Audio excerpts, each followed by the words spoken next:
गोपिका जीवनस्मरणं गोविन्द गोविन्द। सद्गुरु विठ्ठलदास महाराज की जय।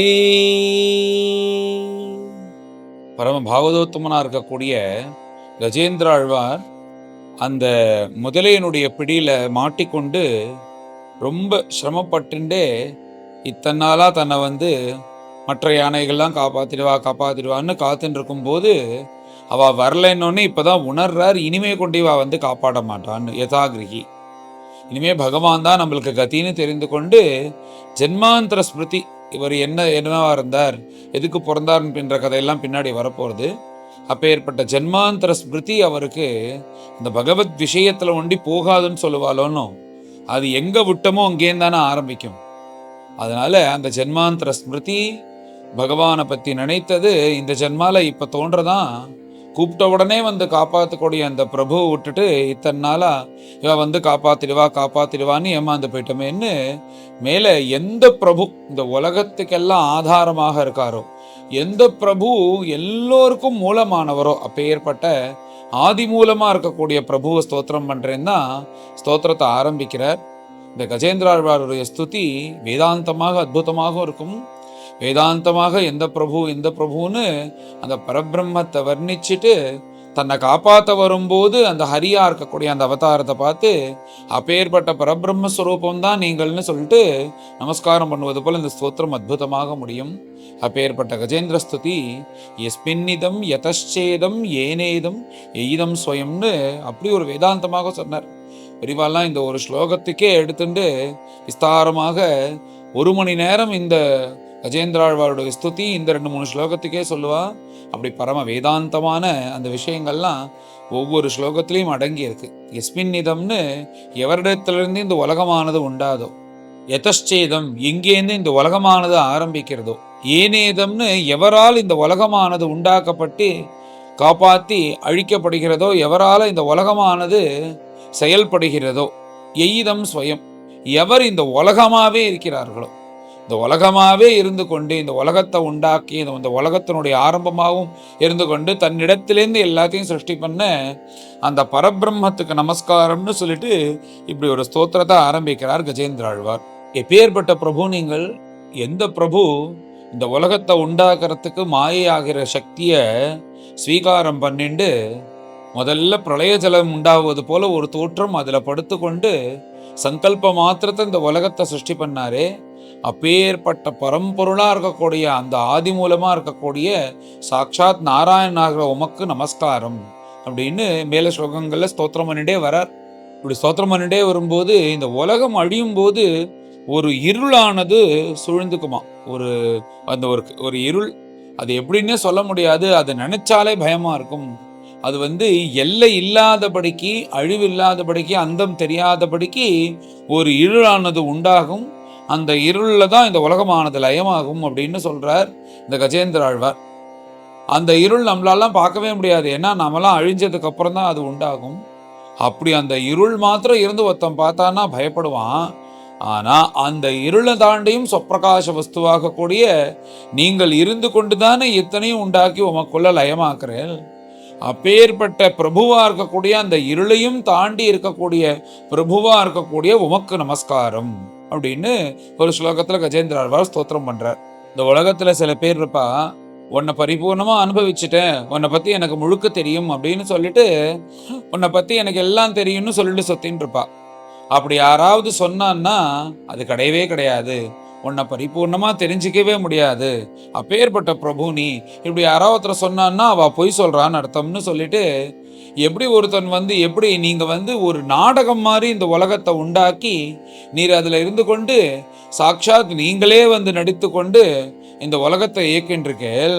நன்னா நடிக்கக்கூடியவன் ஒவ்வொரு வேஷத்தை போட்டு நடிக்கும் போது அற்புதமாக நடித்து ஸ்திரீயாகவும் புருஷனாகவும் மிருகங்களாகவும் இப்படி எல்லாவாகவும் நடிச்சு கடைசியா அந்த நாடகம் முடிஞ்சதுக்கு அப்புறம் அவரை போய் பார்க்கும்போது இவர் தானா இதெல்லாம் பண்ணினார் அப்படின்றது போல ஆச்சரியமாக இருக்கும். ஒன்றும் அப்படி எப்படி ஒருத்தன் வந்து அந்த நடிக்கும்போது தன்மயத்தோட நடிச்சு எல்லாரும் நடிக்க வைக்கிறானோ, அப்படி நீரே சாட்சாத்தா இந்த உலகத்தை உண்டாக்கி அந்த நாட்டியக்காரன் அந்த நடிப்பவன் வந்து அந்த நடிப்பது போல நீரும் நடிச்சு இந்த உலகத்தை உண்டாக்கி ரட்சிச்சு கொண்டு அழிக்கிறேலே, அப்பேற்பட்ட பரம்பொருளா இருக்கக்கூடிய உம்முடைய மாயை யாரால தாண்ட முடியுமா? உங்களுடைய மாயையிலே தான் இந்த உலகமானதே இருக்கு அப்படின்றத போல சொல்ற. பக்தாபிமானியா இருக்கக்கூடிய பிரபு சர்வசங்க பரித்தியாகம் பண்ணி எந்த பக்தால் எந்த ரிஷிகள்லாம் காட்டுல போய் பகவான் தான் எனக்கு வேணும்னு அனவரதமும் இப்படி சமாதி ஸ்திதியில தியானம் பண்ணும்போது எல்லா இடத்துலையும் பார்த்தா இப்படி வந்து தியானம் பண்ணுவா, பகவான் அடையிறது கஷ்டம், கஷ்டப்பட்டு அடைவான்னு தானே சொல்லுவா. இந்த கஜேந்திராழ்வார் என்ன சொல்றாருன்னா, இப்படி கஷ்டப்பட்டு மனசை அடக்கி தியானம் பண்ணக்கூடிய ரிஷிகளுக்கு ஓடி ஓடி வந்து காப்பாத்துவாராம் பிரபு. அப்படி நீ ஓடி ஓடி வந்து பக்தாபிமானி காப்பாத்துவே, நானும் வந்து இப்படி கஷ்டப்பட்டு இருக்கேன் பிரபு, என்னால தாங்க முடியல இந்த சிரமமானது, இப்படி ஒரு பக்தன் நான் இங்க கஷ்டப்பட்டு இருக்கேன், அப்பேற்பட்ட உமக்கு நமஸ்காரம், என்னை வந்து காப்பாத்து அப்படின்றது போல அந்த ஆதி மூலமா இருக்கக்கூடிய அந்த பொருள்கிட்ட இவர் தன்னுடைய விண்ணப்பத்தை தெரிவிச்சுக்கிறாராம், தன்னை காப்பாற்றணும் என்று. வைகுண்டவாசியா இருக்கக்கூடிய பிரபுக்கு இந்த பூலோகத்துலலாம் பிறந்து நம்ம கூட வாழணும், இந்த நாடக மேடை மாதிரி பண்ணணுன்ற அவசியம் இல்லை.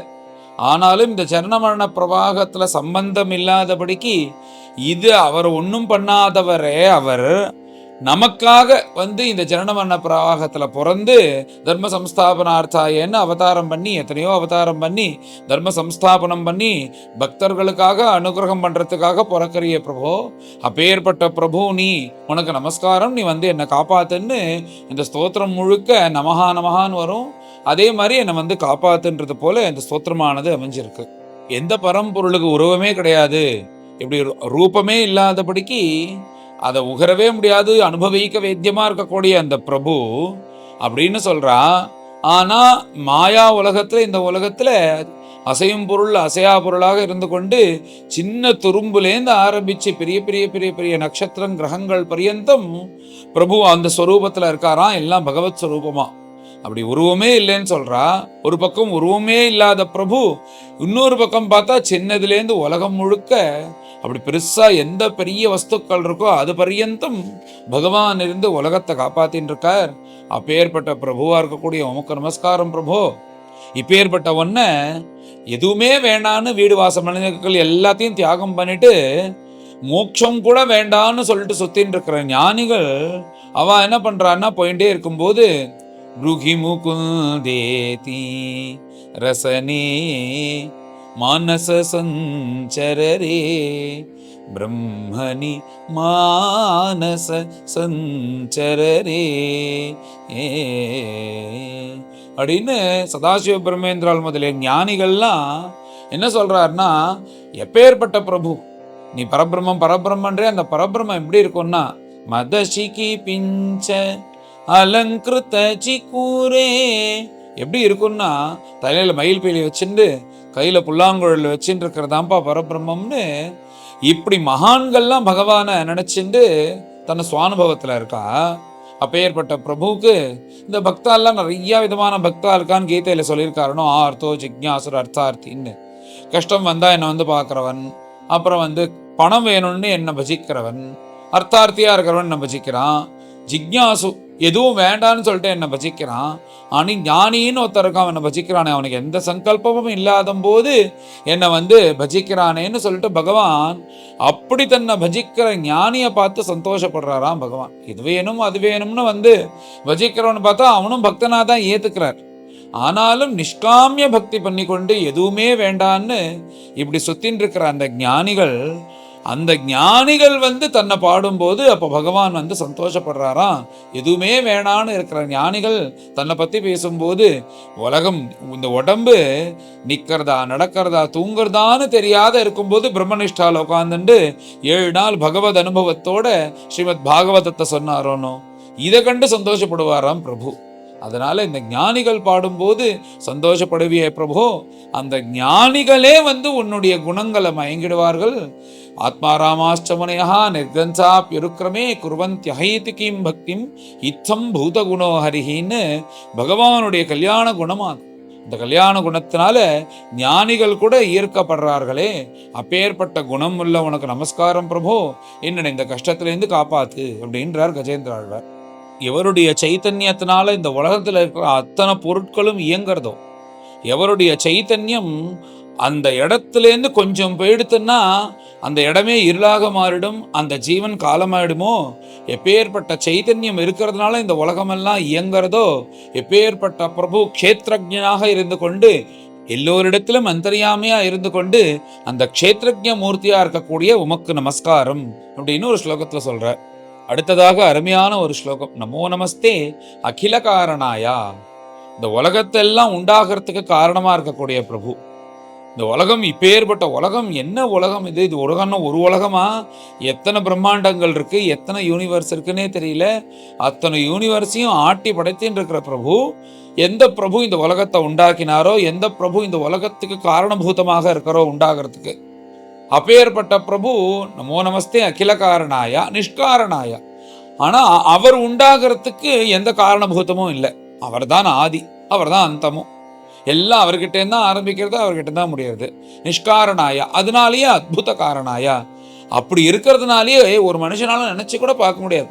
ஒரு பொருள் உண்டாகிறது தான் நம்மளுக்கு தெரியும், அது அழியறது தான் நம்மளுக்கு தெரியும். எதுவா இருந்தாலும் எடுத்துக்கோங்க, இது யோசிச்சு பார்த்தா நம்மளுக்கு தலையை சுத்த ஆரம்பிச்சிடும். எந்த விஷயமா இருந்தாலும் சரி, நம்மளுடைய சரீரமா இருந்தாலும் சரி, நம்ம அண்ட சராச்சரங்கள் இருக்கிற நட்சத்திரங்கள், சூரியங்கள், நவக்கிரகங்கள், எந்த விஷயமா இருந்தாலும் சரி உண்டாகும் அழியும், உண்டாகும் அழியும், இதுதான் நம்மளுக்கு தெரியும். ஆனா என்னைக்குமே உண்டாகாது, என்னைக்குமே அழியாது, எப்பொழுதுமே இருக்கக்கூடியதுன்னு யோசிச்சு பாருங்க, தலையை சுத்த ஆரம்பிச்சிடும். இப்படி ஒண்ணு இருக்கா அப்படின்னு. அதுதான் கஜேந்திர ஆழ்வார் சொல்றார் அத்புத காரணாயா அப்படின்னு. எப்போதுமே ஒரு பொருள் இருக்குன்னா அதுக்கு எப்போதான் உண்டாச்சு அப்படின்னு நம்மளால சொல்லவே முடியாதோன்னோ. அப்படி இருக்கிற அத்புத காரணாய அந்த பிரபு சர்வாகமாம்னாயா, என்னன்னா எல்லா வேதங்களும் தேர்தான், நமோ அபவர்காயா அப்படின்னு சொல்லிட்டு ஆசிரியிச்ச அந்த பக்தர்களுக்கு வைகுண்டம் கொடுக்கக்கூடிய அந்த மூர்த்தியா இருக்கக்கூடிய உமக்கு நமஸ்காரம் அப்படின்னு ஒரு அருமையான ஒரு ஸ்லோகம். அடுத்ததாக ஒரு ஸ்லோகத்துல அப்பேற்பட்ட பிரபுதான அத்புத காரணன் நீ, ஆனா நீ என்ன பண்ணுவேன்னா, என்ன மாதிரி இருக்கிற மிருகங்கள் ஸ்தோத்திரம் பண்ணா கூட ஓடி காப்பாற்றணும்னு அப்படி ஒரு தய கருணாமூர்த்தி இருக்கக்கூடிய உமக்கு நமஸ்காரம். இப்பேற்பட்ட ஒன்னை விட்டுட்டு இவ காப்பாத்துவா, அவ காப்பாத்துவான்னு இத்தனை நாளா நான் ஏமாந்து போயிட்டேனே, இப்ப நான் ஸ்தோத்திரம் பண்றேன், நீ என்னை காப்பாத்துவேன்ற நம்பிக்கை எனக்கு பரிபூர்ணமா இருக்கு, நீ கண்டிப்பா காப்பாத்த போற. இப்பேற்பட்ட பிரபு உன்னுடைய பிரபாவத்தெல்லாம் நினைச்சாலே அப்படி தலையை சுத்துறது நினைச்சு கூட பார்க்க முடியல. ஆனா கூப்பிட்ட உடனே சுலபன் போல நீ ஓடி வர பிரபு.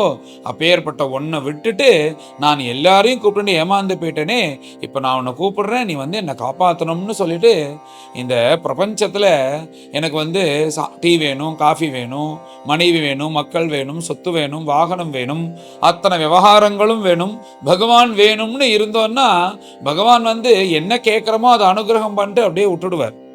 ஆனா அந்த பிரபு நீதான் வேணும்னு ஒருத்தன் தீர்மானம் பண்ணிட்டான்னா அத்தனையும் தியாகம் பண்ணணும். தியாகே நெய்கேன அமிர்தத்வமான சுகுன்னு உபனிஷத் சொல்லது போல அத்தனையும் தியாகம் பண்ணணும். அந்த தியாகத்தினுடைய பலனாக பகவான் வருவாரா. அப்படி எல்லாத்தையும் தியாகம் பண்ணி எந்த மகான்களுடைய திருவடி ஆசிரிச்சிருக்காரோ அப்பேற்பட்ட உமக்கு நமஸ்காரம் பிரபு, நீ என்னை காப்பாற்றணும் அப்படின்னு ஒவ்வொரு ஸ்லோகமாகவும் அற்புதமாக ஸ்தோத்திரம் பண்ணிட்டு வரார். இந்த உலகத்துல ஜனங்கள் எல்லோருக்கும் தர்மம், அர்த்தம், காமம், மோட்சம்னு சதுர்வித புருஷார்த்தம்னு சொல்லுவா. இந்த 4 புருஷார்த்தம் வேணும் தான் எல்லாரும் கஷ்டப்படுறா. தர்மம், அர்த்தம், காமம் தான் பெரும்பாலும் எல்லோருக்கும் தேவைப்படுறது. மோட்சம்ன்றது சில பேர் தான் கேட்கிறா, அதுவும் பகவத் கிருபையினால. பகவான் என்ன சொல்றாருன்னா, யாருக்கு என்ன கேட்டாலும் பகவான் கொடுப்பாராம். கஜேந்திர ஆழ்வார் சொல்லும்போது தர்மத்தை கொடுப்பார், அர்த்தத்தை கொடுப்பார், காமத்தை கொடுப்பார், கடைசியா நீ மோட்சம் கேட்டேன்னா அதையும் கொடுத்துருவார். ஆனா அவருடைய ஹிருதயம், அவர்கிட்ட அவர் என்ன நினைப்பார்னா, எப்படி தன்னுடைய பக்தன் இருக்கணும்னு நினைப்பார்னா, தர்மம் வேண்டாம், அர்த்தம் வேண்டாம், காமம் வேண்டாம், கடைசியா இருக்கக்கூடிய மோட்சம் கூட வேண்டாம். ஆனா ஒரு பக்தன் எப்படி இருக்கணும் அப்படின்னு நினைக்கிறார்னா, நிஷ்காமியமாக எதுவுமே வேண்டான்னு என்னிடத்துல என் கிட்ட பக்தி பண்றதே போதும்னு ஒரு பக்தன் இருக்கானே, அப்பேற்பட்ட பக்தனை பார்த்து சந்தோஷப்பட்டு பகவான் என்ன பண்றாருன்னா தன்னையே தூக்கி அந்த பக்தன்கிட்ட கொடுத்துடுறாராம். எப்படி பிரகலாத சுவாமி சொல்றாரோன்னு, உம்மை பார்த்ததுக்கு அப்புறம் அது வேணும் இது வேணும்ன்ற ஆசை வரக்கூடாதுன்னு கடைசி கரையந்தும் வரன் கேட்காத ஒருத்தர்னா பிரகலாத சுவாமி தான். இந்த மாதிரி அவ கேட்டு அப்புறம் ஏதோ ஒரு காரணங்கள்னால பகவான்கிட்டேருந்து வரம் பெற்றுக்கொள்வது போல ஆயிடுத்து. ஆனா பிரகலாத சுவாமி மாத்திரம் கேட்கவே இல்லை கடைசி பரியந்தம், நீ என்ன வியாபாரியான்னு சொல்லி அப்பேற்பட்ட நிஷ்காமிய பக்தி எந்த பக்தர்கள் பண்றாலோ அந்த பக்தர்கள் கிட்ட தன்னையே தான் தூக்கி கையில கொடுத்துருவான். இந்த பாண்டரங்கனை பத்தி சொல்லும்போது, பாண்டரங்கன் ஏன் இடுப்புல கை வச்சு கண்ணு மூடி நிக்கிறார்னா, அவர் கருணாமூர்த்தியாம். யார் பக்தால் பக்தியோட விட்டல் விட்டல்னு சொல்லிட்டு யார் அந்த பிரபுவை நமஸ்காரம் பண்றாரோ, இப்படி ஒரு பக்தனா இருக்கானே இவன் இந்த சம்சார சாகரத்துல வீணாக்க போக கூடாதுன்றதுக்காக என்ன பண்றாருன்னா, ஒருத்தரை தூக்கணும்னா நம்ம இடுப்புல பிடிச்சிருந்தானே தூக்குவோம். குழந்தைய தூக்குறதோ எது தூக்குறதோ அது தூக்குவோம். அந்த மாதிரி பிரபு என்ன பண்றாருன்னா, இடுப்புல கையை வச்சுட்டு இவன் இப்படிப்பட்ட பக்தனா இருக்கானே, இவனுக்கு அதை கொடுத்து இதை கொடுத்து ஏமாத்தக்கூடாது, தன்னையே கொடுத்தணும்ன்றதுனாலதான் பாண்டரங்கன் இடுப்புல கையை வச்சுருக்கிறார்னு ஒரு பக்தன் வர்ணிக்கிறார். அப்பேற்பட்ட கருணாமூர்த்தின்னு சொல்லிட்டு கஜேந்திராழ்வார் கிட்டத்தட்ட அதே தான் சொல்றார். என்ன சொல்றாருன்னா, நிஷ்காமியமாக யார் பக்தி பண்றாளோ அவளுக்கு என்ன பண்ணுவார்னா, தர்மம் அர்த்தம் காமம் மோட்சத்துக்கு மேலமா இருக்கக்கூடிய தன்னையே கொடுத்துருவாராம் பிரபு அவாகிட்ட. அப்பேற்பட்ட மூர்த்தியார்ச்சே அப்படின்னு சொல்லிட்டு ஒரு ஸ்லோகத்துல அற்புதமாக ஸ்தோத்திரம் பண்ற. அடுத்ததாக பகவானை சொல்லும்போது, பிரபு எனக்கு கஷ்டம் வரும்போது தான் அப்படியே விவேக வைராக்கியங்கள்லாம் உள்ளேந்து புகுந்து வருது. அப்படியே ஏதாவது கஷ்டம் வந்துருச்சுன்னாச்சா, இதெல்லாம் சாஸ்வதம் இல்லை இதெல்லாம் சாஸ்வதம் இல்லை. யாராவது காலமாயிட்டான்னா அவ கூட ஸ்மசானத்துக்கு போகும்போது தோணும், இவ்வளோதான வாழ்க்கை அப்படின்னு ஒரு 2 மணி நேரம் தோணும். அந்த சமயத்தில் போய் விவேகம் வைராக்கியம்லாம் உள்ள பகவான் தான் சாஸ்வதம், நம்ம ஏதாவது பண்ணணும், இப்படி அலையிறமே ஆசை ஆசை போகிறோமேன்னு இப்படி இது அந்தந்த சமயத்தில் வரக்கூடிய அந்த வைராக்கியம் அது என்னன்னா அந்தந்த சமயத்தில் வருது. அது மறைஞ்ச உடனே அதுவும் மறைஞ்சிரும். எப்படி இந்த பனி வரும், சூரியன் வந்தோடனே அந்த பனி விலகிடுமோ, அந்தந்த சமயத்தில் ஏதாவது ஒரு கஷ்டம் வரும்போது அப்படியே விவேகம் வைராக்கியம் வந்தது போல இருக்கே எங்களுக்கெல்லாம். இப்படி இருக்கே, இந்த விவேக வைராக்கியத்தை உன் அனுகிரகத்தினால எப்பயும் போல இருந்ததுன்னா நாங்கள்லாம் அஜ்ஞானத்தில் இப்படி ஏமாற பண்ணிட்டோமே, அப்படி விவேகத்தையும் வைராக்கியத்தையும் அனவரத்தமும் எங்கள் மனசில் விதைக்கிறது போல நீ எங்களுக்கெல்லாம் பண்ண பிரபு. அப்படி பண்ணக்கூடிய பிரபு நீ கருணாமூர்த்தி, நீ பண்ணுவ, அப்பேற்பட்ட உனக்கு நமஸ்காரம் அப்படின்னு கஜேந்திராழ்வார் ஒரு ஸ்லோகத்தில் நமக்காக கேட்குறார். இது எல்லாத்தையும் சொல்லிட்டு இந்த முதல்ல இந்த சரீரத்தை பிடிச்சுன்னு இருக்கு, ஒன்று அது சாப்பிட மாட்டேங்கிறது, இல்லை என்னை விடவும் மாட்டேங்கிறது. இப்படி நான் கஷ்டத்தில் இருந்துன்னு. இப்போ நான் உனக்கு ஸ்தோத்திரம் பண்ணதே என்னை முதலேட்டேந்து காப்பாத்துன்றது ஒரு பட்சம் இருந்தாலும், இந்த சம்சாரமாகிற சாகரத்தில் மாட்டின்னு முழிக்கிறேனே, இப்படி மாட்டின்னு முழிக்கிறதுனால தானே முதலியாகவும் மனுஷனாகவும் மற்ற ஜந்துக்களாகவும் பிறந்து கஷ்டங்களை அனுபவிச்சுட்டு ஜனனமன்ன பிரவாகத்தில் இப்படி உழண்டுட்டே இருக்கேனே. எனக்கு நீ இந்த முதலைகிட்டேந்து விமுக்தி கொடுக்கறது, அது எப்படி இருந்தாலும் ஏதாவது நாள் கிடைக்கிறது. ஏதோ ஒன்று நான் ஒரு காலமாயிட்டேன்னா அது விமுக்தி ஆகிடும். எனக்கு இதுலேருந்து விமுக்தி கொடுக்கறத விட இந்த ஜனன மரண பிரவாகத்திலேருந்து நீ எனக்கு விமுக்தி கொடுத்து உன் கூட அழிச்சுன்னு போயிடணும் பிரபு. போதும் இந்த சம்சார வாழ்க்கை, நான் உன்னை காப்பாத்துன்னு கூப்பிடுறதே எனக்கு உன் கூட நான் சாயுஜ்யமானுன்றதுக்காக தான்.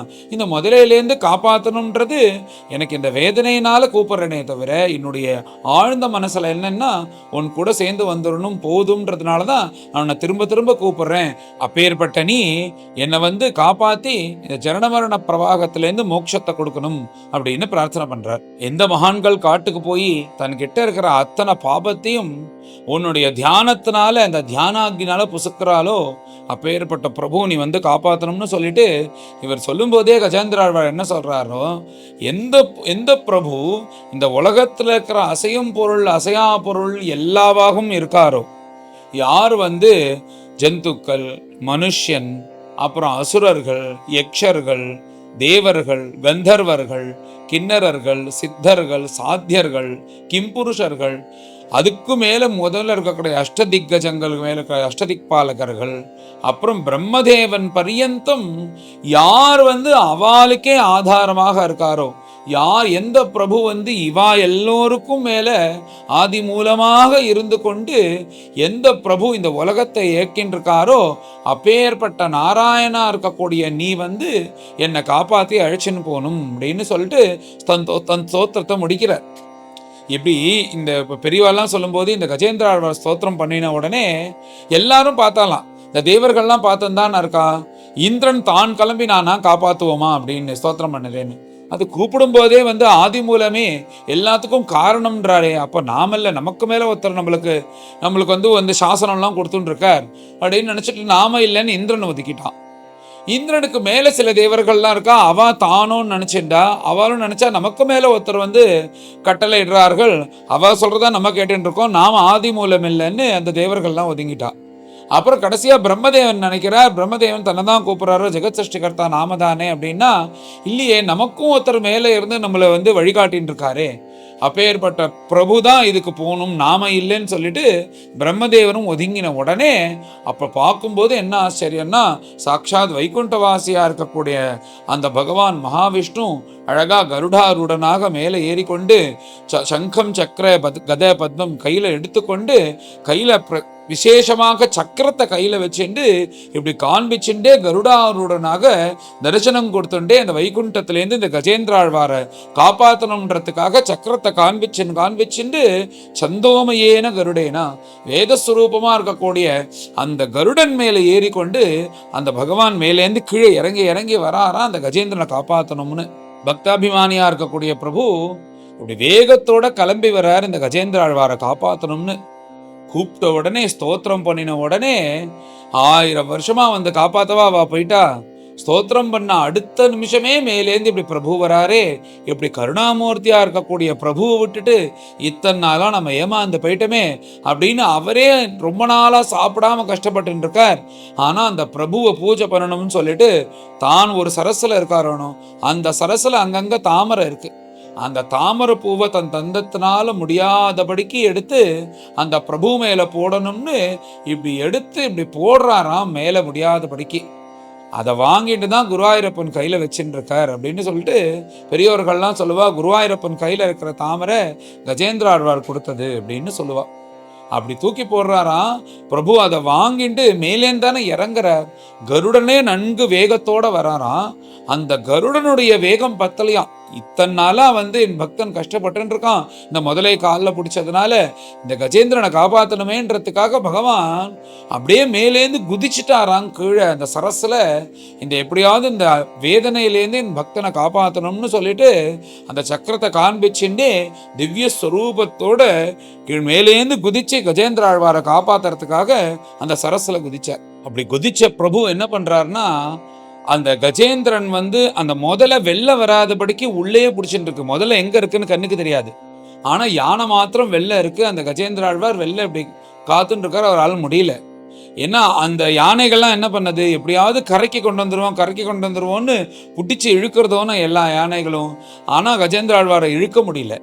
இங்க என்ன பண்ணார்னா, பகவான் தன்னுடைய கையினால அந்த கஜேந்திரனை பிடிச்சி இழுத்துன்னு வராராம்.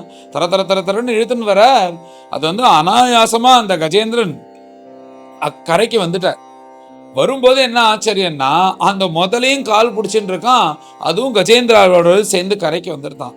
வந்ததுக்கு அப்புறம் பகவான் பார்த்தார், என்னுடைய பக்தன் எத்தனை வருஷமா கஷ்டப்பட்டு இருக்கான்னு சொல்லிட்டு தன்னுடைய சக்கராயுதத்தை எடுத்து எப்படி அந்த முதலையினுடைய கழுத்தை வெட்டினதுக்கு அப்புறம் அது அதனுடைய வாயை விட்டு தோணும். அப்பதான் அந்த காலை கீழே வச்சு இந்த வேதனை எல்லாம் இல்லாதபடிக்கு திருப்தியா கஜேந்திர ஆழ்வார் நிற்கிறார். இப்படி பக்தாபிமானியா இருக்கக்கூடிய பிரபு கூப்பிட்ட உடனே வைகுண்டத்திலேருந்து அச்ச கஜேந்திர ஆழ்வார் 1000 வருஷம் குடும்பம் காப்பாற்றணும்னு இப்படி காத்துட்டு இருந்து கடைசியா சொன்னா உலகத்துல இருக்கிறவா என்ன சொல்லுவா, ஆமா 1000 வருஷமா என்ன கூப்பிட்டியா, கொஞ்சம் கஷ்டப்படு, நான் அப்புறமா காப்பாத்துறேன்னு தான் சாதாரண மனுஷன் சொல்லுவான். ஆனா பகவத் விஷயத்துல எப்படின்னா, 1000 வருஷம்க்கு அப்புறமாவது ஞாபகம் வந்ததேப்பா உனக்குன்னு சொல்லிட்டு பக்தாபிமானியா இருக்கக்கூடிய பிரபு மேலேந்து கஜேந்திர ஆழ்வார் கூப்பிட்ட உடனே அந்த முதலையனுடைய கழுத்தை அறுத்து கஜேந்திர ஆழ்வாருக்கு அந்த கஷ்டத்தை போக்கினார். அப்படின்றதோட இந்த அத்தியாயமானது பூர்த்தியாருது. மேலே இந்த கஜேந்திர ஆழ்வார் இவர் யாரு, அப்புறம் இந்த கஜேந்திர ஸ்தோத்திரம், கஜேந்திர சரித்திரத்தை படிச்சா என்ன பலஸ்ருதி, இதெல்லாம் அடுத்த அத்தியாயத்தில் வருது. இந்த முதலை கிட்டேந்து கஜேந்திர ஆழ்வார் காப்பாத்தினார் அப்படின்றதோட இந்த அத்தியாயமானது பூர்த்தியாருது. மேலே எல்லோரும் கலந்து இந்த அத்தியாயத்தை பாராயணம் பண்ணுவோம். அச்ச த்ருதீயோऽध्यायः ஸ்ரீசுக உவாச ஏவம் வ்யவசிதோ புத்யா சமாதாய மனோஹ்ருதி ஜஜாப பரமம் ஜாப்யம் प्राग्जन्मनि अनुशिक्षितम्। गजेन्द्रोवाच ॐ नमो भगवते तस्मै यत एतच्चिदात्मकम् पुरुषाय आदिबीजाय परेशायाभिधीमहि यस्मिन्निदं यतश्चेदं येनेदं येदं स्वयं योऽस्मात् परस्माच्च परः तं प्रपद्ये स्वयंभुवम्।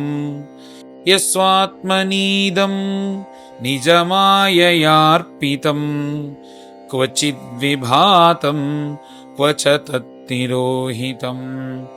अविद्धदृक् साक्षुभयं तदीक्षते स आत्ममूलो अवतु मां परात्परः।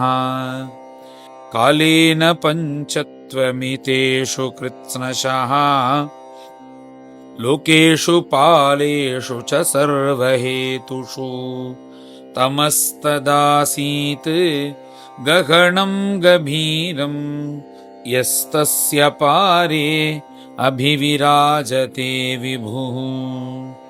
न यस्य देवा ऋषयः परं विदुः जन्तुः पुनः कोऽर्हति गन्तुमीरितुम्।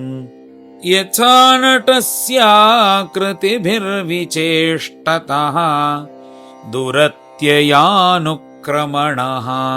समावतु दिदृक्षवो यस्य पदं सुमङ्गलं विमुक्तसङ्गामुनयः सुसाधवा चरन्ति आलोकौ व्रतमौरणं वने भूतात्मभूताः सुहृदः समे गतिः। न विद्यते यस्य च जन्म कर्म वा न नामरूपे गुणदोष एव वा तथापि लोकाप्ययसम्भवाय यः स्वमायया तानि अनुकालमृच्छति। तस्मै नमः परेशाय ब्रह्मणे अनन्तशक्तये अरूपायोरुरूपाय नम आश्चर्यकर्मणे नम आत्मप्रदीपाय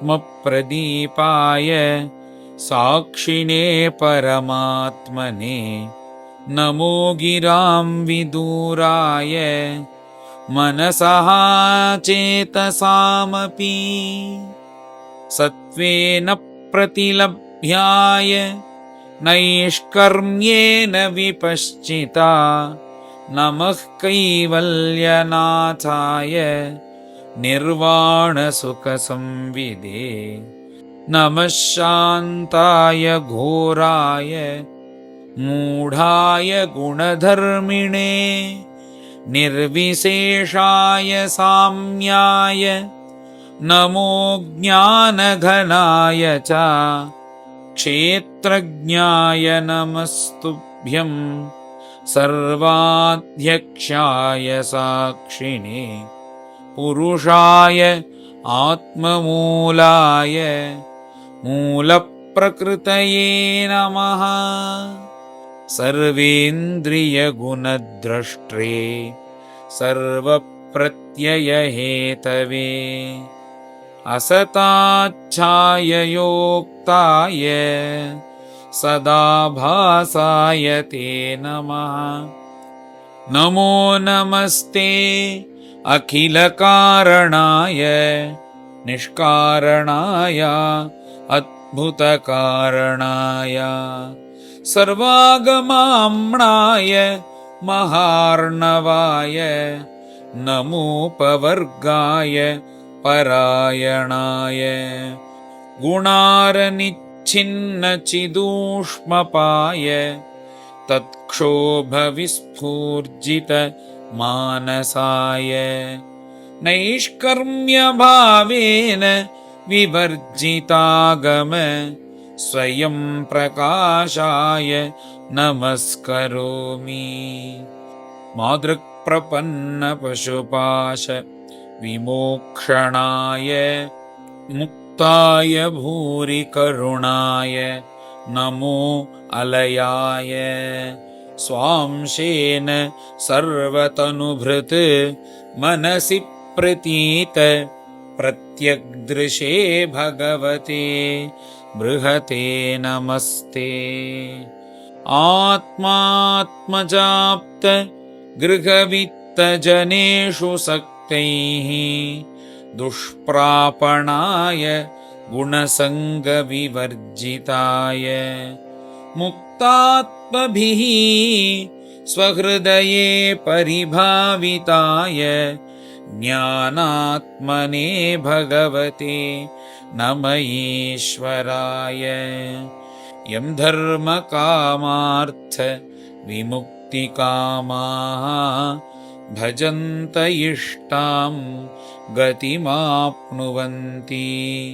किं त्वाशिषः रात्यपि देहमव्ययं करोतु मे अदभ्रदयो विमोक्षणम्।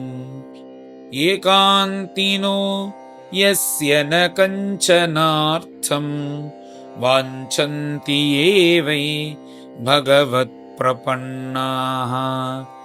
अत्यद्भुतं तच्चरितं सुमङ्गलं गायन्त आनन्द समुद्रमग्नाः। तमक्षरं ब्रह्म परं परेशम् अव्यक्तमाध्यात्मिक योगगम्यम् अतीन्द्रियं सूक्ष्ममिवातिदूरम् अनन्तमाद्यं परिपूर्णमीडे। यस्य ब्रह्मादयो देवाः वेदालोकाश्चराचराः नामरूपविभेदेन फल्ग्या च कलया कृताः। यथार्चिषोऽग्नेः सवितुर्गभस्तयः निर्यान्ति संयान्ति असकृत्स्वरोचिषः। तथा यतोऽयं गुणसम्प्रवाहः बुद्धिर्मनः कानि शरीरसर्गाः। स वै न देवासुरमर्त्यतिर्यं न स्त्री न षण्ढो न पुमान्न जन्तुः। नायं गुणः कर्म न सन्न चासन् निषेधशेषो जयतादशेषः। जिजीविषे नाहमिहामुया किम् अन्तर्बहिश्चावृतये भयोन्या। इच्छामि कालेन न यस्य विप्लवः तस्यात्मलोकावरणस्य मोक्षम्। सोऽहं विश्वसृजं विश्वम् अविश्वं विश्ववेदसं विश्वात्मानमजं ब्रह्म प्रणतोऽस्मि परं पदम्। योगरन्धितकर्माणो हृदि योगविभाविते योगिनो यं प्रपश्यन्ति योगीशं तं नतोऽस्म्यहम्। नमो नमस्तुभ्यम् असह्यवेग शक्तित्रयाय अखिलधीगुणाय प्रपन्नपालाय दुरन्तशक्तये कदिन्द्रियाणाम् अनवाप्यवर्त्मने। नायं वेदस्वम् आत्मानं यच्छक्याहं धिया हतं तं दुरत्ययमाहात्म्यं भगवन्तमितोऽस्म्यहम्। श्रीशुक उवाच एवं गजेन्द्रमुपवर्णित निर्विशेषं ब्रह्मादयो विविधलिङ्गभिदाभिमानाः नैते यदोपससृपुः निखिलात्मकत्वात् तत्राखिलामरमयो हरिराविरासीत्। तन्तद्वदार्थमुपलभ्य जगन्निवासः स्तोत्रं निशम्य दिविजैः सह संस्तुवद्भिः छन्दोमयेन गरुडेन समुह्यमानः चक्रायुधो अभ्यगमदाशु यतो गजेन्द्रः सोऽन्तः सरसी उरुबलेन गृहीत आर्तः दृष्ट्वा गरुत्मतिहरिं खवुपात्तचक्रम् उत्क्षिप्य साम्बुजकरं गिरमाहकृच्छ्रात् नारायण अखिलगुरो भगवन्नमस्ते। तं वीक्ष्य पीडितमजः सहसावतीर्य सग्राहमाशु सरसः कृपयोज्जहार ग्राहाद्विटापितमुखात् हरिणा गजेन्द्रं सम्पश्यतां हरिरमुमुचत् उस्त्रियाणाम्। श्रीहरये नमः। श्रीहरये नमः। इति श्रीमद्भागवते महापुराणे पारमहंस्यां संहितायाम् अष्टमस्कन्धे गजेन्द्रमोक्षणे तृतीयोऽध्यायः। गोपिका जीवनस्मरणं गोविन्द गोविन्द। सद्गुरु विठ्ठलदास महाराज की जय।